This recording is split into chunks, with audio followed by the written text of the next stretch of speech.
hill. Gonna build a mountain. Yes, I know I will. Gonna build a mountain. Gonna build it high.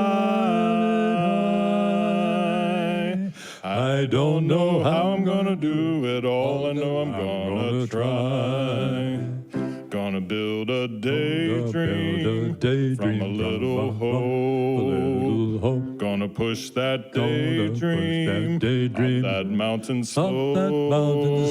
Gonna build a daydream. Gonna see it through. Gonna build a mountain and a daydream. Gonna make them both come true. Skabadoo-bop-boo-boo. La-ba-da-ba-bee. Skabada-ba-doo. La-ba-da-ba-dee. Ba-ba-da-ba-shoo.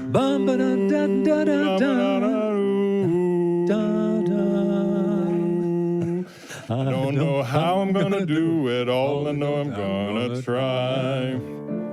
Gonna build a heaven from a little hell.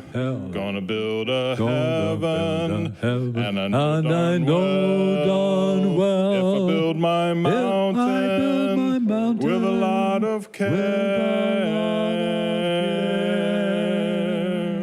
and take my daydream up the mountain, heaven will be waiting there.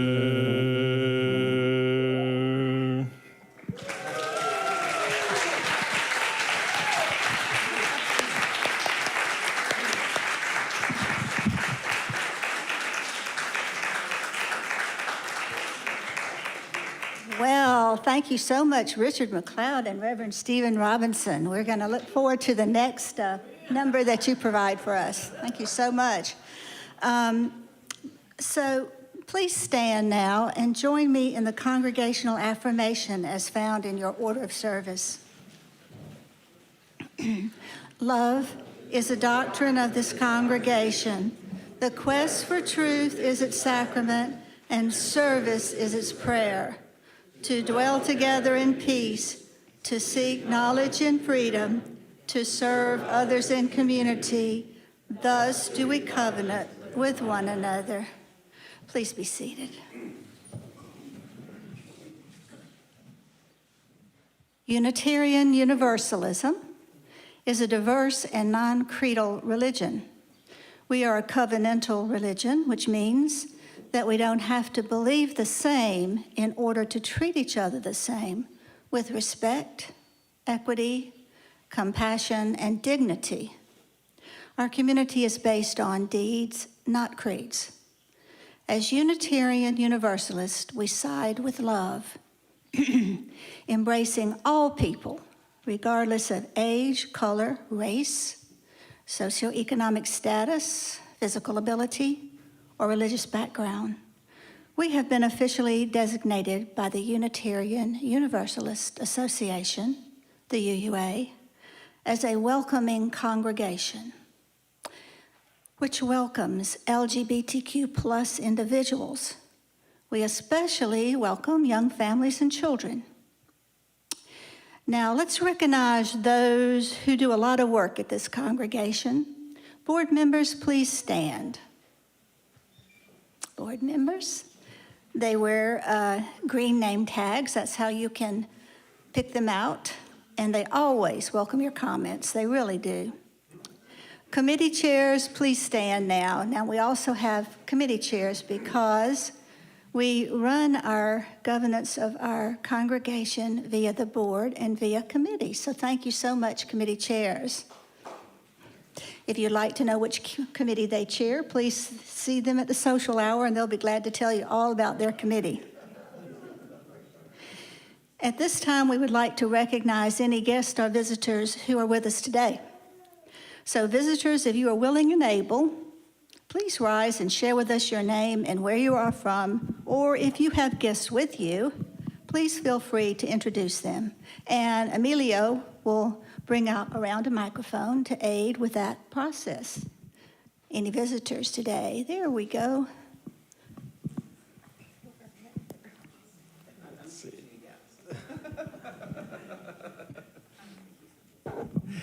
Good morning, everyone. My name's Carl. My mother, Linda, is visiting from Pittsburgh this weekend for my daughter's ballet recital. So, yeah. Oh, yeah, here. She'll take it. If I know how to use this, is that okay? Good. My name is Babette Rathbun, and I was a long time ago, many years ago, member. I know some of you, and I just haven't been here for years. So I'm really glad to be back. Maybe it's why I won't just be visiting. Maybe I'll keep on coming back. Thank you. Thank you. I think it may be Old Home Week. I have with me today Joyce Rogers, who is also a longtime member of the congregation, has not been here since COVID. Hey. Let's see. Gross over that side.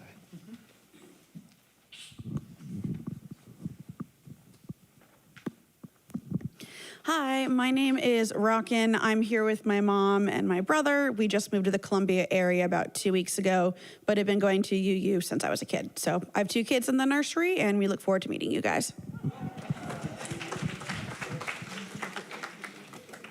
Let's see, over there.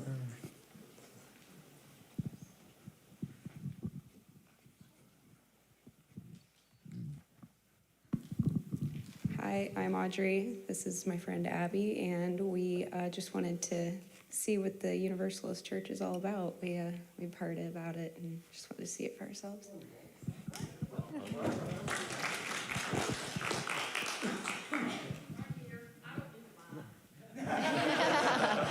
name is Brenda. I don't need a mic. I was a college basketball coach. But I live over here at 619. I've been once before, and I'm going to try to get back to getting into it. I've been going to different ones when I lived in Durham, not Durham, but Elon University. I would go to in Durham. So this is kind of fun. Thank you.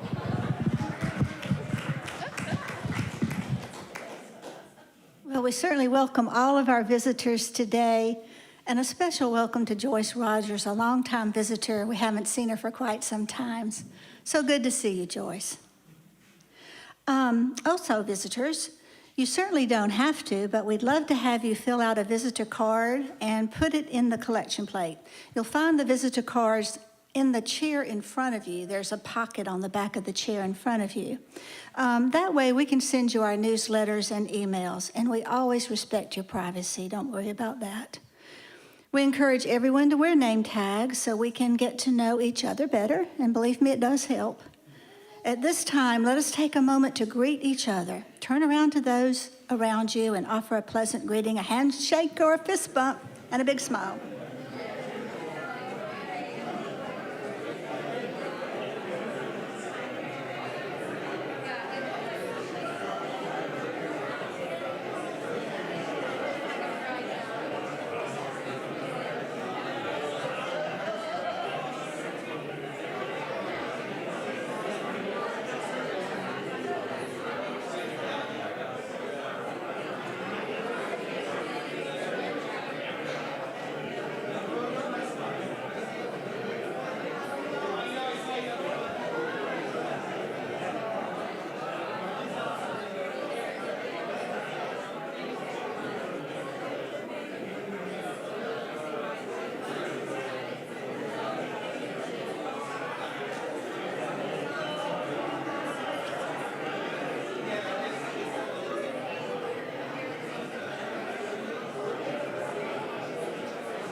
Thank you, and please be seated.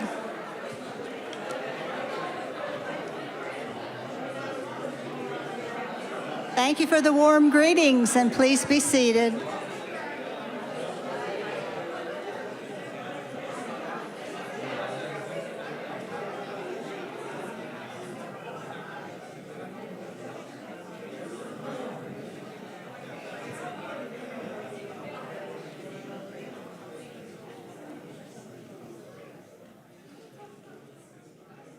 Thank you. And now, with our chalice lighting, the Reverend Stephen Robinson. Well, today is a special day. We're going to set aside some time to celebrate. So I want to make sure that y'all can do that okay. I know there's some Gamecock women's basketball fans out there, so I know you know how to celebrate. And Brenda, where are you? Maybe you could help with this too. I want to hear, just pretend that I did something great. I couldn't think of anything.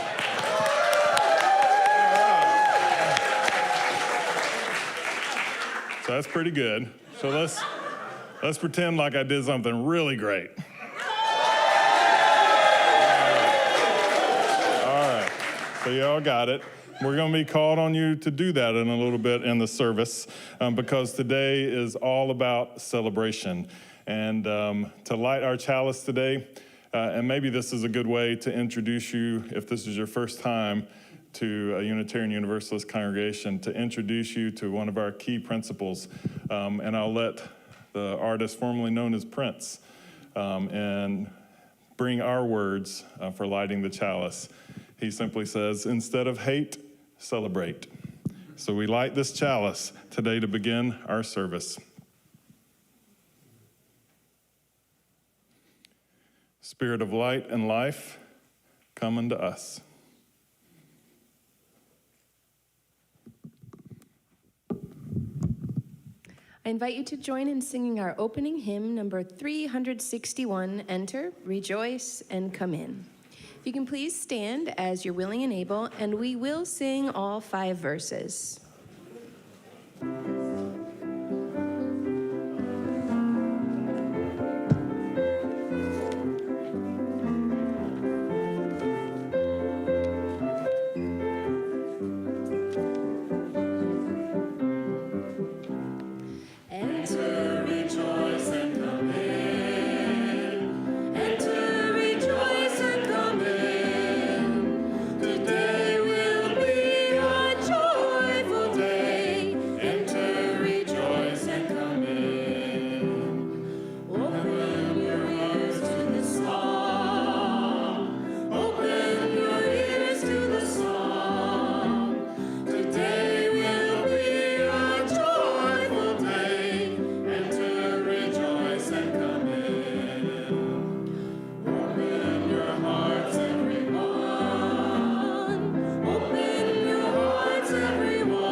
Thank you.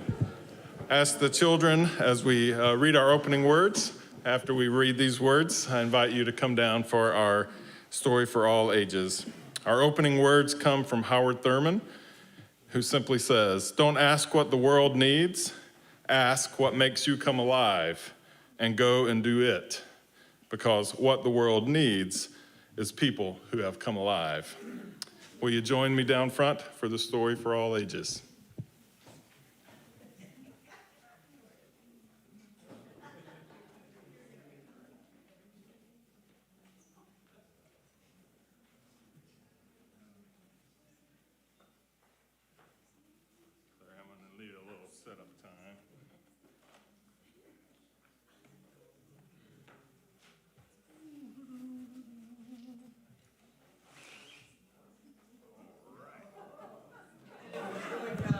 Yeah, sorry, I need a little time here to get set up.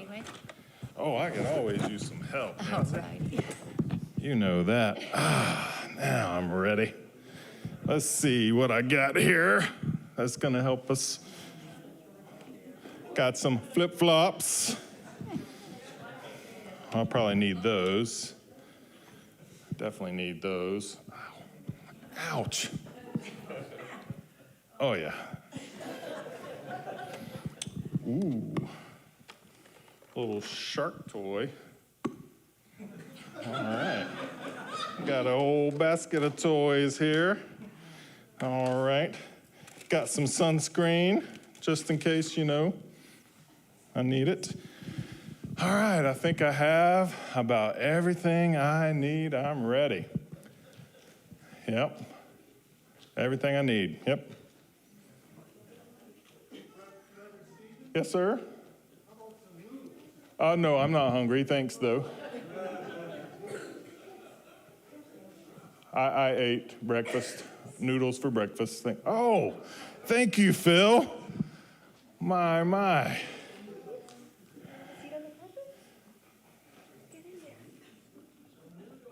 Some noodles. Oodles of noodles. Now I'm ready. Thank you, Nancy. All right. What does it look like I'm ready for? Summer, you think? Summer, who said that? I can't see in these sunglasses on. Where are you? Summertime, are y'all ready for summer? I'm certainly ready for summer. What does summertime mean for you? Vacation. What about going to the pool, summer camps? What about school? School camp, all right, but what about regular school? It's over. What? You mean school is almost over? No, school's not almost over. Nope, dinosaur, all right. Chocolate, yes. Huh? It is almost the end of the school year. Yeah, you want to hold the noodle? That was probably the last mistake I made today. Here, we can throw one out there too. Y'all enjoy some noodle time. So, it is almost the end of the school year. So we wanted to set aside some time today to celebrate. And when you graduate from high school around here, you get to do a bridging ceremony. And so since we don't have any, we have one high school graduate that we're going to focus on a little bit later. But we wanted to set aside today to prepare for some celebration. So we want to just take remember I got the crowd to celebrate a while ago? So we want to just take an opportunity and let you tell us what grade you're in and that you're finishing up this year, all right? That's all you have to say. Say, I'm finishing up whatever grade, all right? And if you're not in school, because you can just say, I'm finishing up preschool, or I'm finishing up the month of May. So you got lots of options. Stand up so everybody can see you, though. I'm Whitefields, and I'm finishing. I'm Whitefields. I'm finishing 6th grade, and finally math, because I don't have to do math anymore.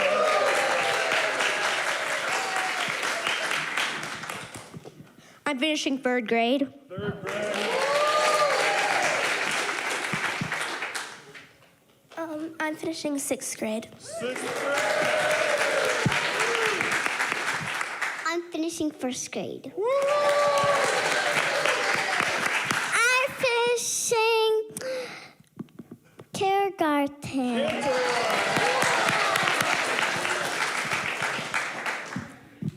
Chocolate. Chocolate. Yeah!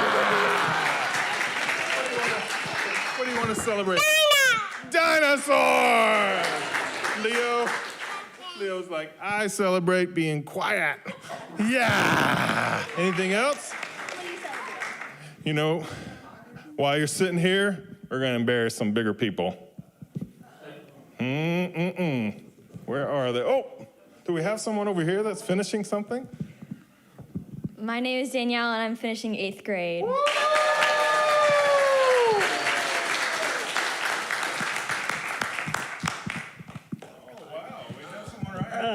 Yeah, I'm finishing 7th grade. 30 years ago. No, I graduated with my Bachelor of Science in Paralegal Studies from Lander University. Now, wait just a second. Janae, is it all right if I come back there? She's like, yeah, if you can make it. All right, where are we? Right through there. Thank you. I'm Janae, and I just finished my associate degree in psychology. All right. Any more that we want to celebrate? We celebrated, no, we got one? Oh, celebrating love. I love it. Give a big hand. Yes. We celebrated Noel a few weeks ago, and since he's not here, Emilio, you get to celebrate. I'm Emilio, our son, celebrated, I guess, finishing his USC degree in sports and entertainment. All right. Well, thank you. Huh? Do I? Bethany and CJ. Yeah, we got them. We celebrated Noel a few weeks ago. All right, yeah. So, everybody stand up, including those out in the crowd. And now, remember when I told you to say something really great? That's the kind of celebration I want you to send them off with. Ready? 1, 2, 3.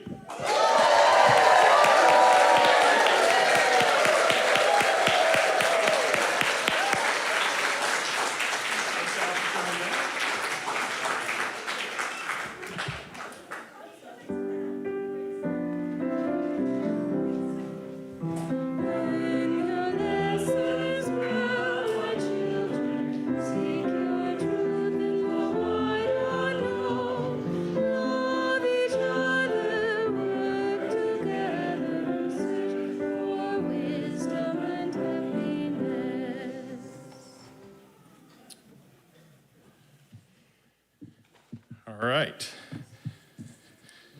So, let me catch my breath as we prepare for our candles of community this morning. And you know what, really? Every Sunday is an opportunity for us to celebrate joys that we're bringing into this place. It's also an opportunity at the same time to hold the other emotions that surround concerns that we're bringing into this place. We do it together as a community by lighting candles. So I invite you, if you have a joy or concern that you'd like to share, come do that briefly and place your candle up front.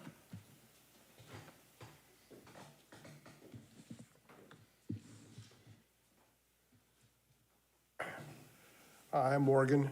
I have a joy. I don't have a joy. I have a concern, and I also want to share some gratitude. I recently received a diagnosis with rather severe spinal stenosis in my lower back, and that's not much fun. It hurts most of the time. And Mary went with me. We went to see a neurologist this week who said I need to find a back surgeon. So if you know one that you think is good, I'd be happy to hear about that. The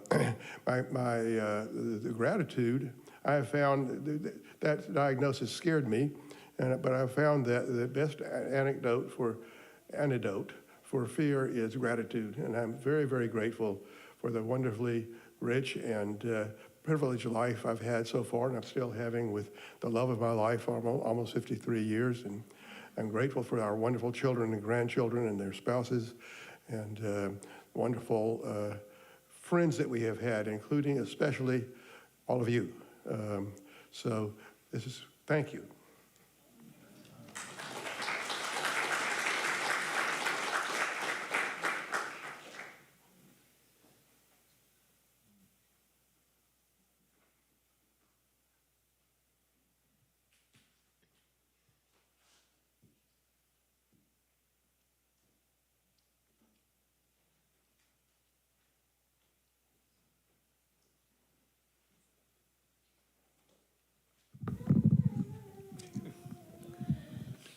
This is a candle of gratitude too. I'm Connie Quirk. This is my husband, Kevin McKinney. I want to thank you for all your support we finally have put my mother to rest. We had a wonderful day of it last Monday, and I'm very thankful. We had over 50 family members, people we hadn't seen in decades, come. But I'm particularly grateful to Kevin.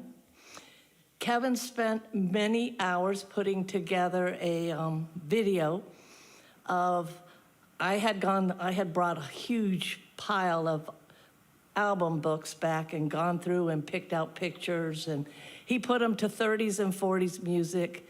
It went over really well. It was a 40-minute video. So I'm very grateful for that, but I'm also very grateful that the morning of the funeral, last Monday, Kevin woke me up saying, I forgot my trumpet.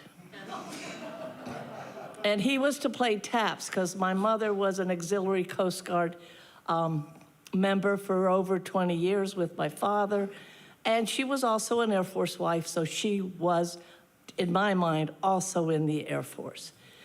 So what does he do? All my cousins are calling around trying to see if they have anybody who knows where we can find a trumpet. And he goes out to pawn shops, and in the second pawn shop, he found a trumpet before the time it was needed. So I'm very thankful to Kevin.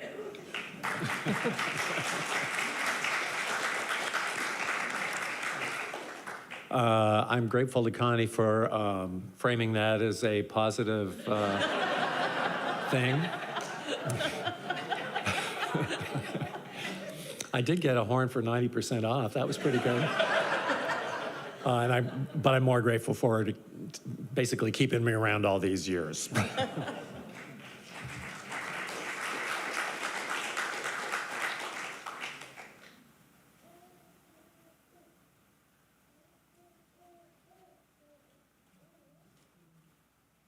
My name is Richard McLeod.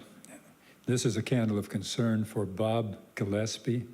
He's a favorite of all of us in this congregation. He fell in the Food Lion parking lot this morning and injured both of his wrists. So I hope he's either watching us on live stream here or he's in a doctor's office somewhere getting care. Bob Gillespie.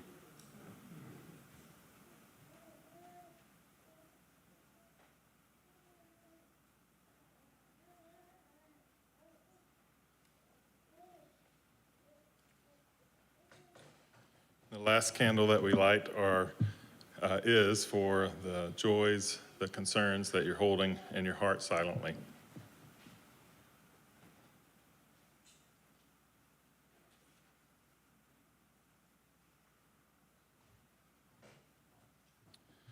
I invite you to take a few breaths of silence and remember all that you've heard, all that you've felt.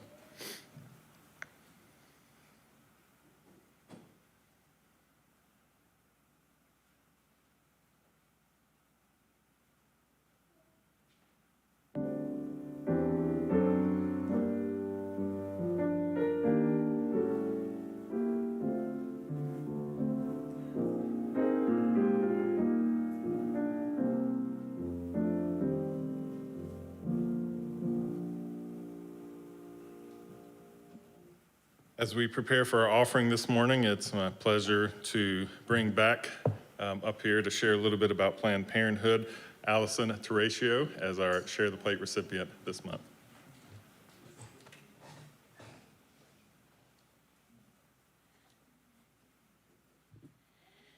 Hi, everybody. As I sat listening and feeling this morning, I couldn't help but think about the ideas of gratitude and celebration to counteract some of the fear and hate and those kinds of things that come along. So that's been really, really special this morning.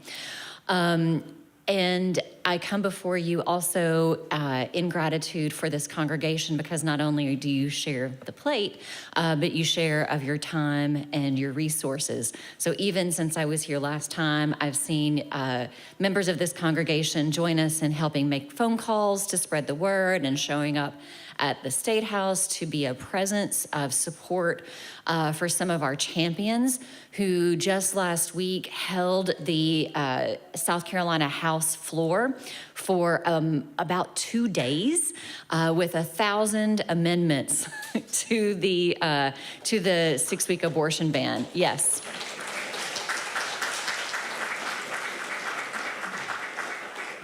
We have seen someone who just joined the legislature, our friend Heather Bauer. She did a lot of work to coordinate that effort with some of the, particularly the women champions of reproductive rights in the State House. So could not be more proud, more grateful, and feel the need to take a moment to celebrate that. As we look forward to this coming week, we see the same ban that just passed the House going into the Senate. And we have a group of women senators of all stripes, really, and from all over the state banding together.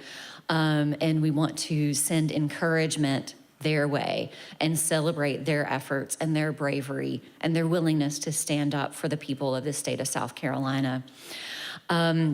For what we've been doing recently, we've been doing all kinds of outreach, everything from phone calls to yesterday I was just in Bluffton knocking on doors because we know that people all over this state recognize the need for all kinds of care, including abortion care in the state of South Carolina. We also saw North Carolina pass a fairly restrictive ban. And so that makes our state even more important for access to care in this region. So that's the report that I have to offer today. And just to say that I will be in the back. I want to visit with you all. I want to connect with you all.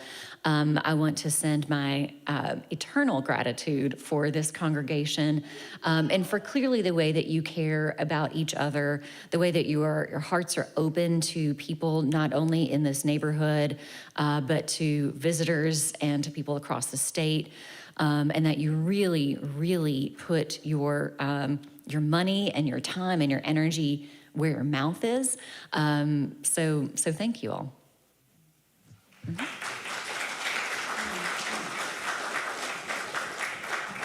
Thank you, Allison.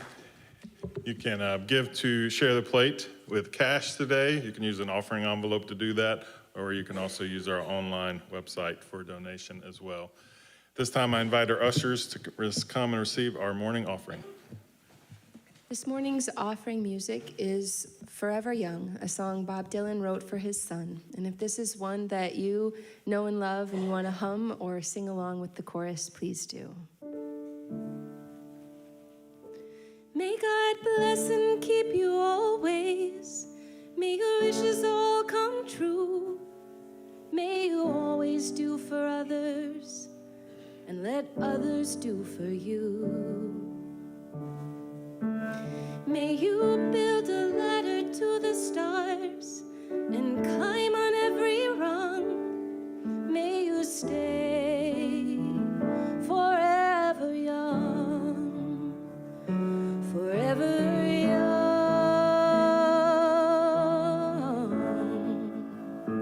forever young. May you stay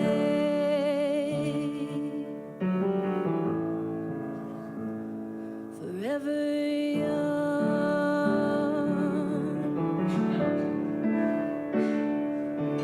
May you grow up to be righteous. May you grow up to be true. May you always know the truth and see the light surrounding you. May you always be courageous, stand upright and be strong. May you stay forever young, forever young, forever young. May you stay forever young.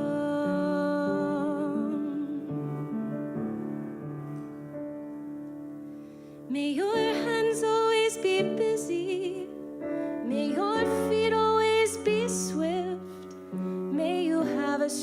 foundation when the winds of changes shift. May your song always, heart always be joyful. May your song always be sung, and may you stay forever young, forever young.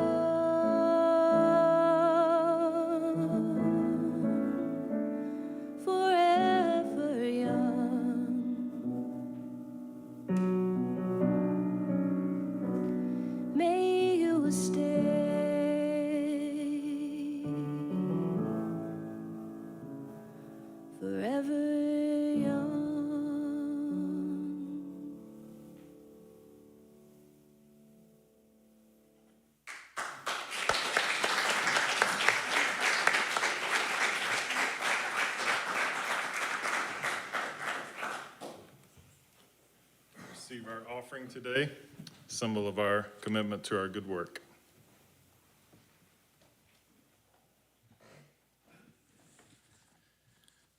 You all have really gotten into the celebration mode.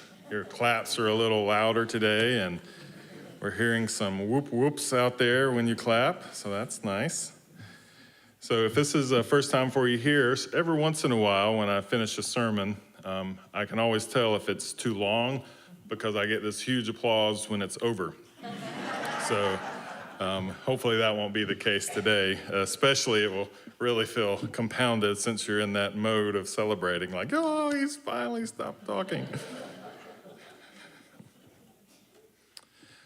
I hope that you also took some time to watch the faces of the younger folks in our congregation. Finishing a school year is a big deal.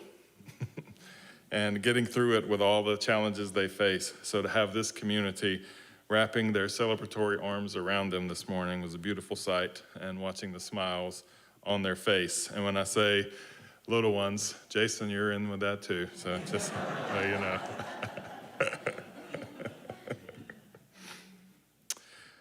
Celebration. Traveling is so different these days. As we talk about journeys and considering life as a journey, using navigational programs is how we travel now. I took someone to the airport this week, and one of the roads was closed going to the Charlotte airport, and so I had to take a different route. And they simply said, I don't think I could ever find this airport. Well, the sign says airport, so you just really have to follow the sign that says airport. It's not that tough. Plus, you've been here quite a few times.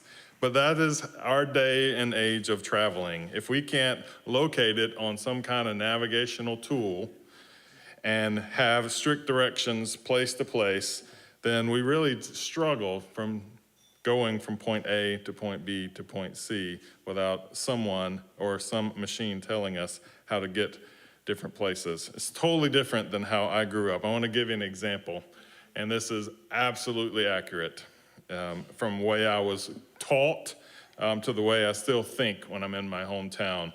So growing up in the country of Western Georgia, I'm going to get you from my house, my parents' house where they still live today, to the university, where is in the center of town. Are you ready?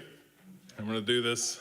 I didn't want to write it down just in case anyone saw this and was embarrassed by it. All right, so you take a left on the 2-lane road. That's what we call the road in front of our house. It's 2-lane, it's got 2 lanes.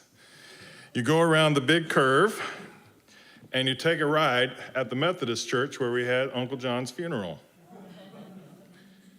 You go down, and if you want to take a shortcut and not take the long way, then you take the road that used to be a dirt road, but now it's paved, and so you can take it. You take a left, and you go about a mile or so, and you'll come to a tree, the big tree, and that's where you go to the right. And then as you go to the right, you go past the place where they used to have the sewer treatment plant, but now they've built a football stadium. I wish I were making this up, I promise.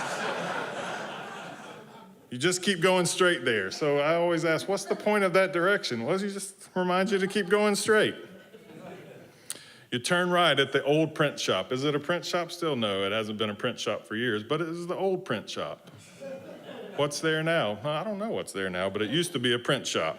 So you take a right at the print shop, and when you get to the big rock, you swerve to the left, and don't forget about the curve there, because they call it dead person's curve. So slow down in the curve after you pass the big rock, and it's right there in front of you. Anybody get directions like that growing up? Wouldn't you just love for just one time in your life, for maybe the inventors in our congregation can invent a navigational system that puts out directions like that? Can you imagine a voice of an Australian, because pretty much that's what people choose, going, go to the big rock and take a left? That would just be beautiful. But that's not how we do directions these days. What's important, and for me, in thinking back on that way of marking direction, is most of those markers really reflect moments and shared memories for me and family and friends. The print shop was my aunt and uncle's print shop that closed, because really print shops struggle to stay alive these days with all of the programs that we have to make publications. And so we just know where it used to be and where we used to go and hang out. And we know where the sewage treatment plant used to be. So that's good to know that in case you're ever out taking a walk.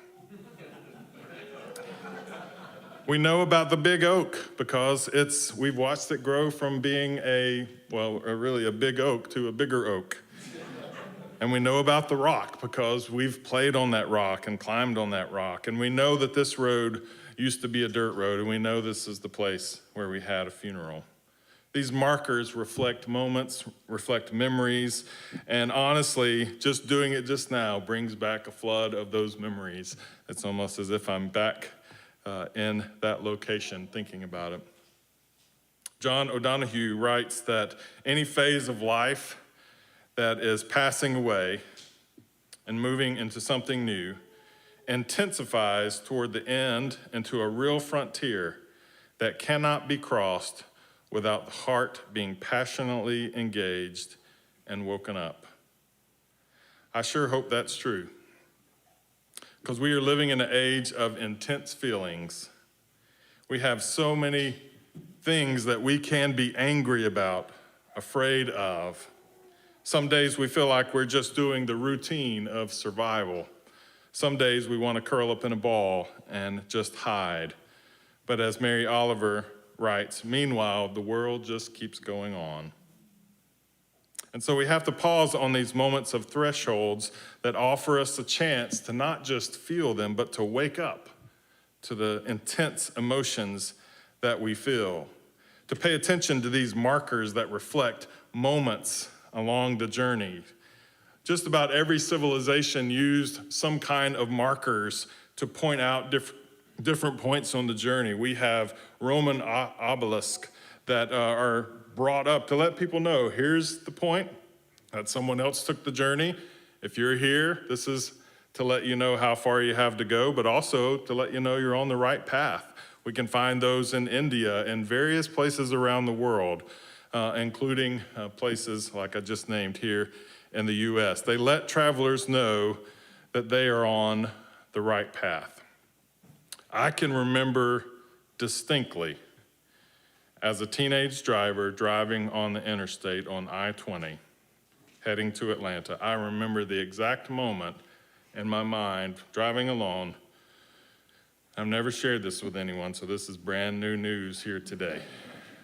And since we're not on YouTube or anything, I'm going to trust that you can, wait, oh well, we'll go with it. I remember the exact moment driving along I-20 that I looked at those little green signs on the road and I thought to myself, wow, those seem to come almost exactly every mile.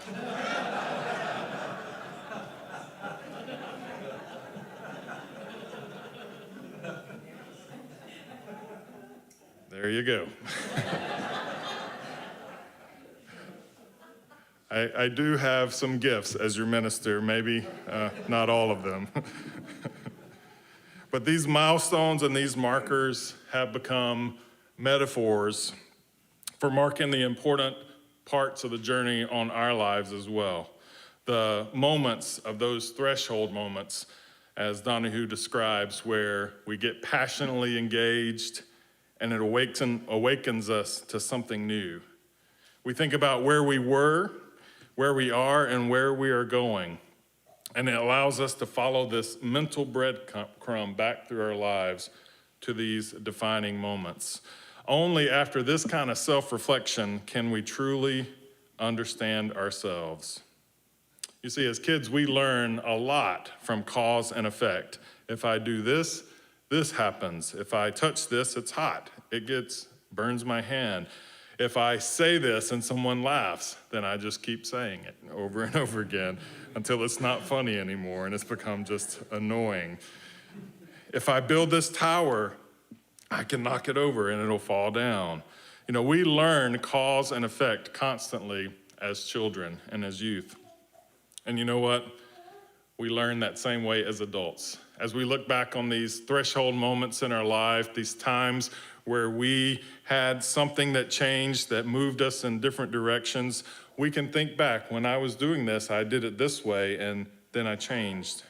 And we know for a fact that these moments are what change us and move us along our path. So think about those moments that have defined your life journey, those huge moments in your life, and maybe some small moments in your life that you would consider those milestones. People often ask me, how did you go from being a conservative, independent Baptist boy growing up in Western Georgia to being a Unitarian Universalist minister that just learned about mile markers on the interstate? And I can tell you, I can remember where growing up as a Christian, where my world was, Jesus was bigger than everything else for me. And I remember sitting in a class in the 5th grade, and I was in a class called Accelerated Learning. And so we brought into this space with Miss Flowers was the teacher, and she had us write an essay. And the essay was to pick one of those 100 most influential people in history and write an essay on them. And so she had a list, like a timeline across the board. And I know this may sound strange, but this was huge for me as a child. Jesus was one of them, but just one of them. It was just a list of names, men and women across time. And his name wasn't bigger, wasn't in bold, it wasn't underlined, it wasn't even in the middle. He was just one of the 100. And that moment in my life transformed the way I think. I remember writing my essay, and believe it or not, I wrote, she didn't really give us great instructions to hand out, and so I wrote an essay on Mahatma Gandhi, and I wrote on the top of it the letter S-A, Gandhi, S-A. Because that's what I thought she said. I didn't ask her how to spell S-A, I just wrote S-A, Gandhi.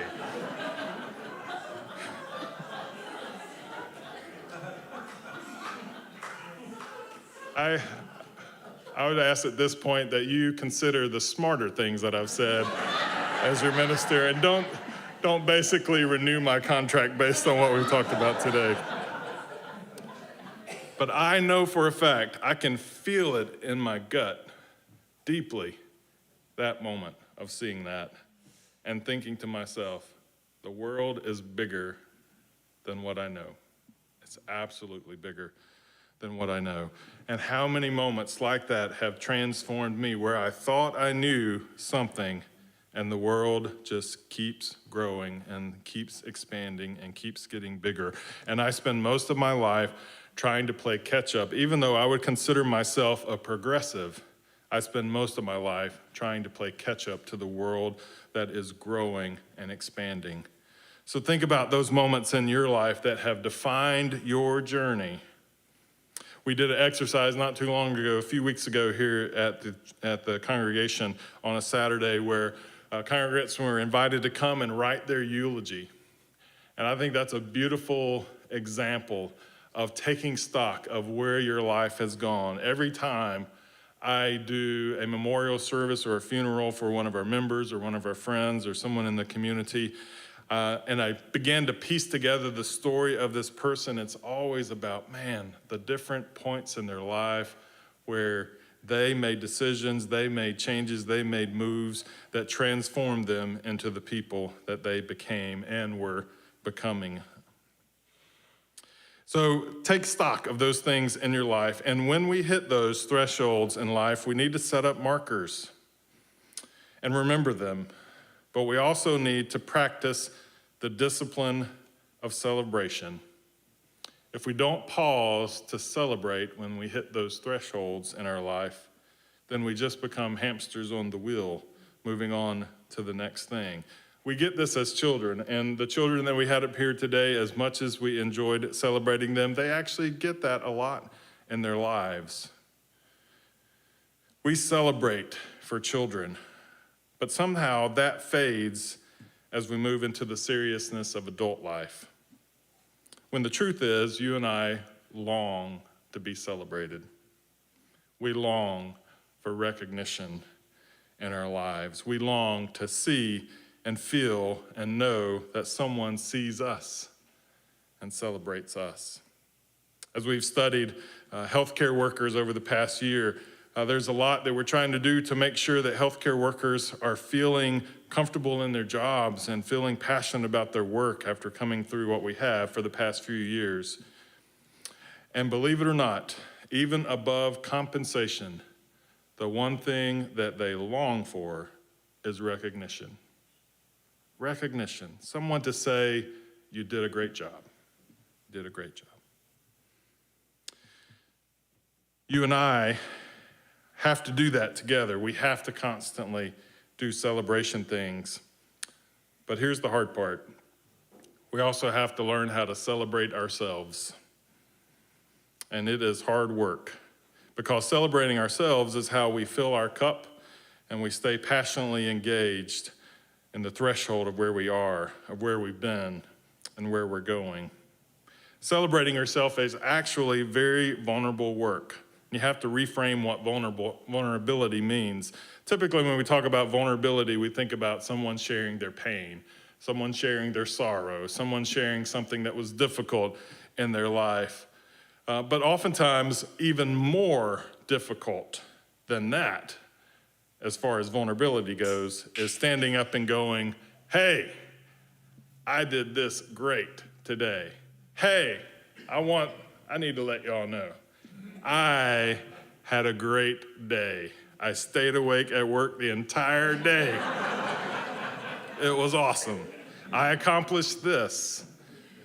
We tend to put off that as adults, those celebrations. We really don't celebrate birthdays until they become huge. We say, I'll celebrate retirement one day, if we make it to that retirement. And oftentimes, the celebration that gets postponed in adult life is gathered around our bodies or our ashes in a celebration of our life. You and I need to do the vulnerable work of celebrating constantly every day. But it does require you being vulnerable, and it requires a little bit of risk as well. Because someone might say, if you say, hey, I'm celebrating today, what are you celebrating? You know, I had a good day. I had a great day. I got a lot of projects at work done. I did this at my home. It looks beautiful. I want to celebrate. I want to go out to dinner and celebrate. Someone might say, don't you think that's a little childish? I want to have a cake. I planted my garden. Boom, a cake. With candles? Yes, with candles. I want to celebrate. The other thing that's risky is someone might say, you know, that person's really arrogant. But you know what? You're going to have to risk being childish. You're going to have to risk being called arrogant, because you have to learn how to incorporate celebration into your life. Hopefully, the energy that you felt this morning celebrating our children and our youth and our graduates from college, hopefully the energy that you feel inspires you to do the same in your own life, in your own family, and hopefully in this congregation as well. I would love for us, as we prepare for our annual meeting in a couple of weeks, to take some time to be intentional about what we want to celebrate as a community, incorporating celebration. This is where you get to applaud.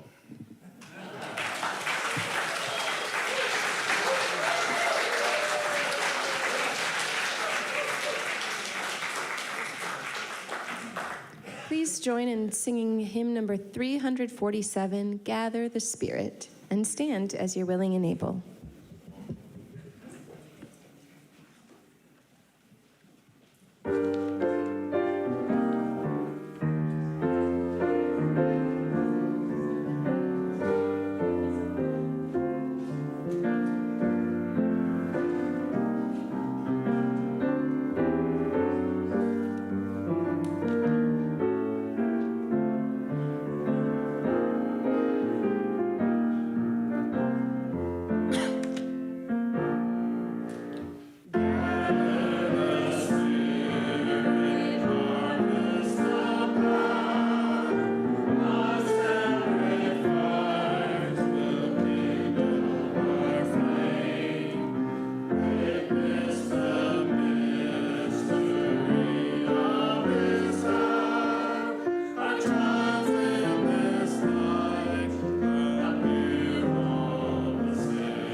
You remain standing for our closing words. Continuing the theme of Summer Day, I'm not gonna bring the summer stuff back out, but we will turn to Mary Oliver and her poem, Summer Day. Who made the world? Who made the swan and the black bear? Who made the grasshopper? This grasshopper, I mean, the one who has flung herself out of the grass, the one who is eating sugar out of my hand, who is moving her jaws back and forth instead of up and down, who is gazing around with her enormous and complicated eyes. Now she lifts her pale forearms and thoroughly washes her face. Now she snaps her wings open and floats away. I don't know exactly what a prayer is. I do know how to pay attention, how to fall down into the grass, how to kneel down in the grass, how to be idle and blessed, how to stroll through the fields, which is what I've been doing all day. Tell me, what else should I have done? Doesn't everything die at last and too soon? Tell me, what is it you plan to do with your one wild and precious life? Please join in our congregational benediction.